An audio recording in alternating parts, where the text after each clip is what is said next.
The San Pedro River in Arizona teems with wildlife, and some areas are managed just for their benefit. In the mesquite bottomland of one such area, there sits an old dry well. Did you know about this before, just a couple days ago? I knew that it was here, and several years ago Jim and I had put the branches over the top of it, so there was a bunch of branches and all the grass was growing over the top. The land here was managed by Celeste Andresen, who one spring day discovered a number of snakes at the bottom of the well. The smell of death wafted from the well, and she didn't want to leave those trapped snakes to suffer.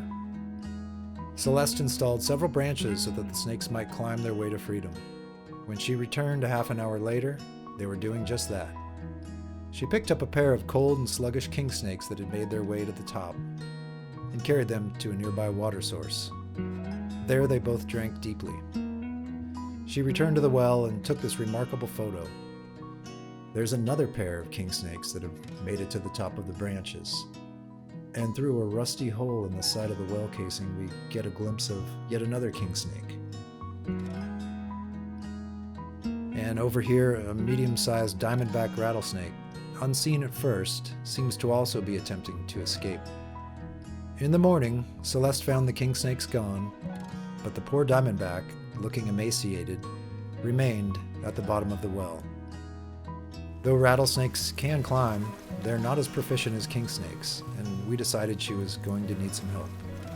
I met with Celeste and another volunteer the next morning to try to extract the rattlesnake, but after removing the branches, we couldn't see her.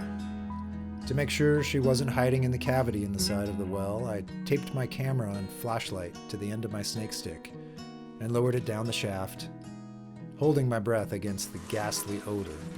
So that's the hole? Yeah. Or is it down a little further? Just about there. The diamondback seemed to have finally escaped her confinement, and that was a relief because I wasn't quite sure how I was going to get her out of there. That the snakes were so eager to be free and thirsty suggests that they were indeed trapped.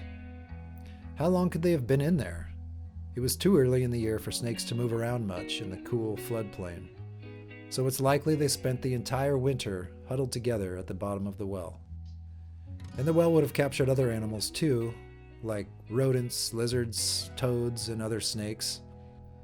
All of those might have become meals to the survivors at the bottom of the well and even supported them indefinitely. A pretty gruesome scenario.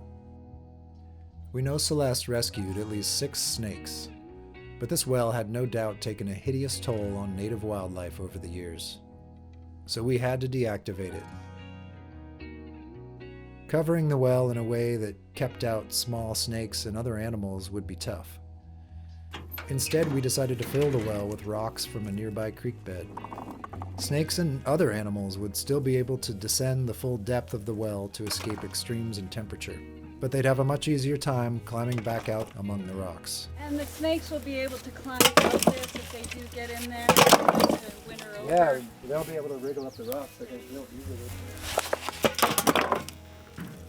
I'm grateful that Celeste quickly sought to remedy this death trap. Had she not found it and taken action, it might have continued to catch and kill hundreds more animals for years to come.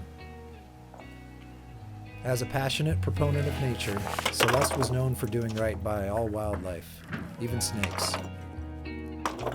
She spent much of her time in wild landscapes and was delighted by wildlife encounters and sightings. Well. In her work, she put her passion into practice, protecting the places animals need and removing obstacles to their survival at every chance. She would even drag rotting carcasses off of roads so that scavengers would avoid the same fate. Sadly, we recently lost Celeste in a tragic accident, but her legacy of habitat improvements persists. I hope this story might inspire people to follow her example and dismantle some of the many hazards to which animals are subjected.